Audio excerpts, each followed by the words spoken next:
पत्रकार वार्ता विशेष रूप से राजस्थान कई वर्षों से जिस मांग को लेकर इंतजार कर रहा था, वो इंतजार की घड़ियां समाप्त हुई। डबल इंजन की सरकार बनने के बाद मोदी जी ने इस इलेक्शन कैंपेन में भी कहा था और भारतीय जनता पार्टी के चुनाव संकल्प पत्र में भी था कि सरकार बनने के बाद हमारी प्राथमिकताओं में उन 13 जिलों में इस योजना को लेकर आना है।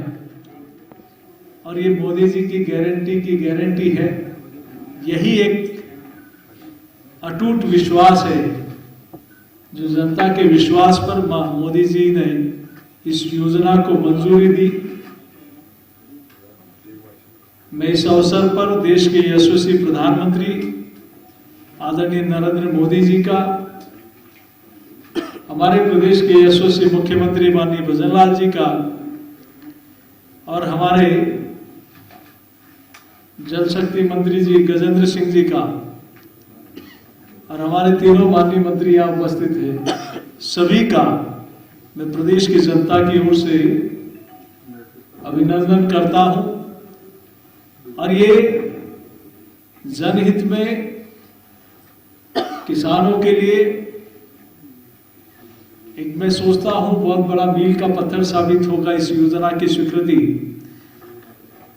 जो राजस्थान और मध्य प्रदेश के बीच में कई वर्षों से ये मामला चल रहा था, लेकिन डबल इंजन की सरकार बनने के बाद दोनों सरकारों में समझौता हुआ, दोनों सरकारों के मध्य समझौता होकर एक ऐतिहासिक निर्णय हुआ। और इस निर्णय से सरकार बनने के बाद लगातार प्रदेश के यशस्वी मुख्यमंत्री, प्रदेश के मध्य प्रदेश के मुख्यमंत्री माननीय मोहन जी से लगातार संपर्क में थे। और कल भी यहां से जाकर माननीय प्रधानमंत्री जी से मिले और वहां से इस योजना को मैं सोचता हूं कि एक उड़ान मिली। और कल ही मध्य प्रदेश और राजस्थान के बीच में एक समझौता हुआ। जो 20 वर्षों का विवाद चल रहा था, उसमें एक ऐतिहासिक समझौता, एक ऐतिहासिक निर्णय मैं सोचता हूं एक स्वर्णिम एक अध्याय बनेगा। और ये सर्वांगीण विकास का एक बड़ा योजना साबित होगी। मैं सोचता हूं राजस्थान और मध्य प्रदेश के 13 जिलों में, राजस्थान के 13 जिले और मध्य प्रदेश के 13 जिले, इन सभी जिलों को इसका लाभ मिलेगा। लगभग 83 विधानसभा और राजस्थान की आबादी का लगभग 40% हिस्से को इस योजना का लाभ मिलने वाला है। पूर्व में कांग्रेस की सरकार ने चुनाव के समय और हमेशा से आप लोगों ने देखा है कि जो वादे दिए उनको चुनावी वक्त में याद आए और सिर्फ आनन फानन में बिना किसी योजना के उनको डिक्लेयर करने की परिपाटी रही है। लेकिन भारतीय जनता पार्टी ने अपने संकल्प पत्र में स्पष्ट कहा कि डबल इंजन की सरकार बनते ही हमारी प्राथमिकताओं में ARCP योजना होगी। पूर्व में कांग्रेस की सरकार ने सिर्फ 3 जिलों की 525 MCM पानी उस योजना के माध्यम से योजना बनाई थी। लेकिन इस योजना से झालावाड़, बारां, कोटा, बूंदी, सवाई माधोपुर, करौली, धौलपुर, भरतपुर, दौसा, अलवर, जयपुर, अजमेर और टोंक जिला, इन सारे जिलों में इनकी 83 विधानसभा में इस योजना का लाभ मिलेगा। इसीलिए लोगों को मोदी जी की गारंटी पर सबको विश्वास है। जो कहा ड्यूरिंग इलेक्शन जो कहा वो करके दिखाया। संशोधित पार्वती कालीसिंध चंबल लिंक परियोजना ARCP मध्य प्रदेश और राजस्थान के सर्वांगीण विकास के साथ एक स्वर्णिम युग का एक उदय होगा। मैं सोचता हूं इस परियोजना से दोनों विकास राज्यों के विकास के साथ किसानों के लिए सिंचाई और पेयजल के लिए बहुत बड़ी लंबे समय से जो समस्या चल रही थी उसका उपयोग होगा, सदुपयोग होगा। 2003 में आदरणीय अटल बिहारी वाजपेयी जी के समय नदियों को जोड़ने की योजना की एक शुरुआत हुई थी और उसमें सुरेश प्रभु जी को एक बोर्ड बनाकर उसका चेयरमैन भी बनाया था। लेकिन ध्यान में आता है कि 2004 में यूपीए की सरकार आते ही उस योजना को बंद कर दिया गया। लेकिन फिर से आज इस योजना के माध्यम से बहुत बड़ा लाभ इस क्षेत्र को, नदियों के पानी को सिंचाई के लिए और पेयजल के लिए उपयोग में आए, इसके लिए इसकी सुनिश्चितता तय की गई। एआरसीपी में सम्मिलित Ramgarh barrage, Malpur barrage, Navnera barrage, Mais barrage, Rathore barrage, Dungri बांध, रामगढ़ बैराज से डूंगरी बांध तक फीडर तंत्र, इसरता बांध का क्षमता वर्धन, पूर्ण निर्मित बांधों का 26 बांधों का पुनरुद्धार। मैं सोचता हूँ इससे बड़ी संख्या में डैम भरे जाएंगे, बहुत बड़े स्तर पर किसानों को और क्षेत्र की जनता को इसका लाभ मिलेगा। लगभग 25 लाख से ज़्यादा किसानों को इरिगेशन और पेयजल की उपलब्धता होगी, जिसमें लगभग 40% राजस्थान की आबादी को इसका लाभ मिलेगा। राज्य के लगभग 2,80,000 लाख हेक्टेयर भूमि में सिंचाई जल उपलब्ध हो पाएगा। जो राजस्थान में पिछले काफ़ी समय से वाटर लेवल बहुत नीचे चला गया था, मैं सोचता हूँ इस परियोजना से वाटर लेवल भी हमारा बढ़ेगा। और इंडस्ट्री के सेक्टर की हम बात करें औद्योगिक क्षेत्र में, तो उनकी आवश्यकताओं के अनुरूप औद्योगिक क्षेत्र भी आएंगे, इस प्रदेश का रोजगार भी बढ़ेगा।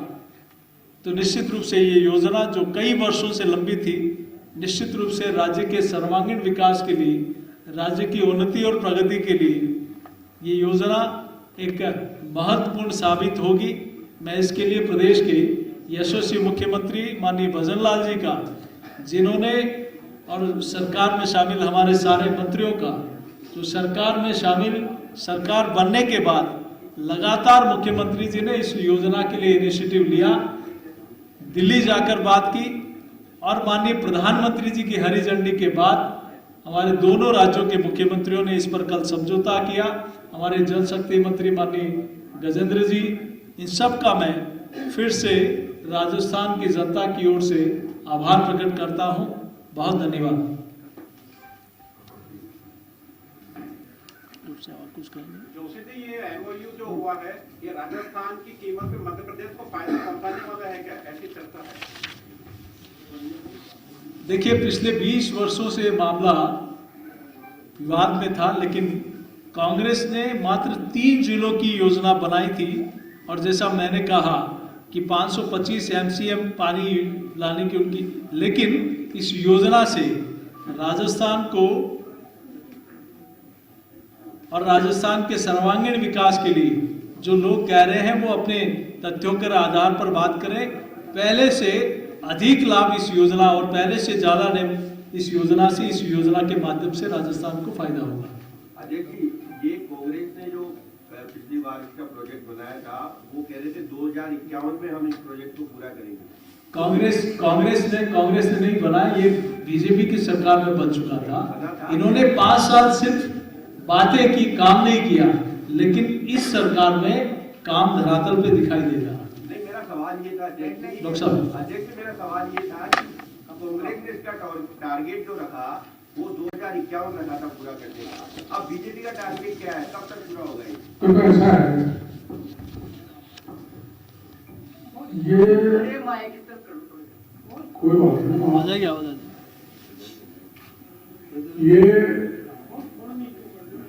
पिछले कांग्रेस के राज में जानबूझकर कहिए या गलती से कहिए, जैसे ही कांग्रेस की पिछली सरकार आई, नेहरू साहब का राज आया, तो उन्होंने मध्य प्रदेश के तत्कालीन मुख्यमंत्री कमलनाथ जी को पत्र लिखा था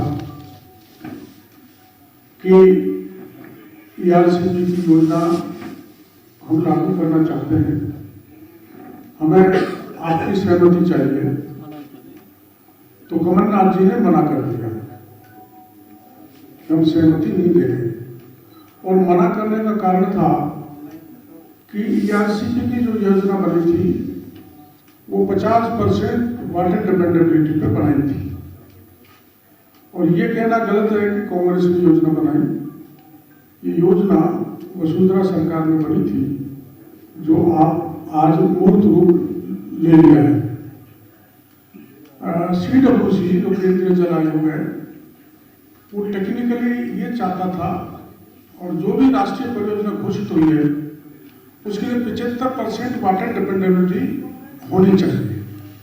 चूंकि प्रोजेक्ट वाटर 75% वाटर डिपेंडेबिलिटी पर नहीं था, इसलिए मध्य प्रदेश से सहमति मिलना मुश्किल था। तो अब इसमें ERCP प्लस PKC, पार्वती काली सिल जो नदी है PKC, उसको लिंक किया है। अटल जी के टाइम पे चिन्हित हुई थी, तो ERCP के साथ उस लिंक को जो अटल जी के समय सुरेश प्रभु की कमेटी ने चिन्हित की थी, उसको जोड़ दिया गया है।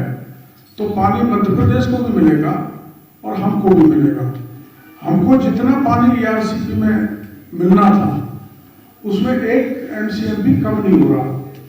3510 MCM था, तो पूरा पानी हमको मिलेगा और 2,10,000 हेक्टेयर भूमि हमारी सिंचित होगी। 80,000 हेक्टेयर तो वो जो पहले से सिंचित हो रही है उसके लिए स्टेबलाइजेशन, और 2,00,000 हेक्टेयर नई भूमि इससे सिंचित होगी। प्रधानमंत्री जी ने 13 जिलों के किसानों का भाग्य खोलने का काम ये किया है, और ये डबल इंजन सरकार का परिणाम है। यहाँ जनता बीजेपी की सरकार लाई, दिल्ली में मोदी जी की सरकार है, और जो संकल्प पत्र में हमने घोषणा की थी, संकल्प लिया था कि हमारी सरकार आएगी तो हम ERCP को पूरी करेंगे। मैं धन्यवाद देना चाहता हूँ मुख्यमंत्री जी को और हमारे मंत्रियों को, और विशेषकर प्रधानमंत्री जी को और गजेंद्र सिंह जी को, कि इसका कुछ ही समय में इस ERCP को मूर्त रूप दे दिया और राष्ट्रीय परियोजना घोषित हो गया। आप जानते हैं कि इसको इसलिए राष्ट्रीय परियोजना घोषित हुआ कि इसमें 2 स्टेट इन्वॉल्व हो गई, मध्य प्रदेश और राजस्थान। एक स्टेट होती है जो राष्ट्रीय परियोजना उसी स्थिति में घोषित हो सकती है कि उसकी 75% वाटर डिपेंडेबिलिटी बगल की स्टेट की होनी चाहिए। तो 2 स्टेट इसमें इन्वॉल्व है, इसलिए राष्ट्रीय परियोजना घोषित हुई है। 90% जो इसका खर्चा है वो केंद्र वहन करेगा और 10% राजस्थान और मध्य प्रदेश वहन करेंगे। इससे अच्छा कोई फैसला हो नहीं सकता था। 13 जिलों के लोगों के लिए लाइफ लाइन है। और पहले गहलोत साहब बयान देते रहते थे, या तो केंद्र उसको पूरा करे, नहीं तो हम पैसा दे देंगे। पैसा कहीं नहीं था, खजाना पूरी तरह से खाली करके गए। बताया जाता है कि 5,78,000 करोड़ का कर्जा राजस्थान पे छोड़ा है, रेवड़ियां बांट के। रेवड़िया कैसे बांटी? मैं विरोध नहीं करता किसी जिले का, लेकिन दूध जिला बनाया। वहां का एक SP एक दिन मेरे को मिल गया, मैं आपके कितने थाने हैं? उनके 3 थाने हैं। मैं यहाँ से पहले था अंता में तो 6 थाने थे जब मैं DSP था, और अब SP होने के बाद भी 3 थाने हैं। इस प्रकार से रेवड़ी बांट के राजस्थान की जनता को गुमराह करके गहलोत सरकार वोट लेना चाहती थी, लेकिन राजस्थान की जनता उनकी चाल को समझ गई और ERCP का सपना पूरा हो गया। और ये किसी चूंकि उनको तो विपक्ष है, कमी निकालना उनका काम है, लेकिन भरपूर मदद, भरपूर प्रगति राजस्थान के 13 जिलों में हो। पूरा तो समय लगता ही है। पूरा तो एक अस्पताल को बनाते हैं तो कोई एक दिन में तो बन नहीं जाता, वो 2 साल भी लगता है, 1 साल भी लगता है। तो पूरा तो समय लगता है। आपको तो नहरें बनेंगी, पानी का बैराज बनेंगे, डैम्स बनेंगे। हमारे वहाँ सवाई माधोपुर में डूंगरी में डैम बनेगा। वो डैम बीसलपुर से दुगनी कैपेसिटी का होगा। अब बीसलपुर अकेले में इतना टाइम लगा है, उतना टाइम तो उसमें लगेगा ही। तो अनेक प्रयास, अनेक डैम बनेंगे, समय लगेगा।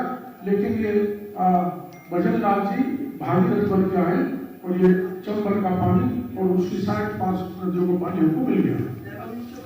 कांग्रेस ने सिर्फ बातें की हैं बस। हाँ बोलो, और कोई सवाल? अनुमानित बात अभी इसकी डीपीआर रिवाइज होगी, क्योंकि 37,000 करोड़ पुराना डीपीआर था, नई डीपीआर होगी तब पता लगेगा। एक और काम हुआ है इसमें, पिछली सरकार ने, उदाहरण के तौर पर एक जिला बताता हूँ मैं, दौसा, वहाँ इरिगेशन के 13 डैम थे, केवल एक को ही जोड़ा था मोरेल को, बाकी 12 बांध छोड़ दिए थे। इसमें 12 बांध, सभी जिलों के बांध को रिवाइज डीपीआर में जोड़ा जाएगा और करीबन 40% आबादी को भरपूर पानी दिया जाएगा। अध्यक्ष जी, हिजाब अभी रामगंज में हिजाब के ऊपर विवाद हो रहा है, 2000 से ज्यादा बड़ा कांड हो गया स्कूल में वहाँ पर, और सुभाष चौक थाने की बात है, कांग्रेस के दोनों विधायक खान साहब और अपने बाबा साहब सब वहाँ स्कूल में बैठे, क्या कहना? बैठने वालों को बैठने से इसको क्या दिक्कत है? गांधी जी सिखा के धरना दो।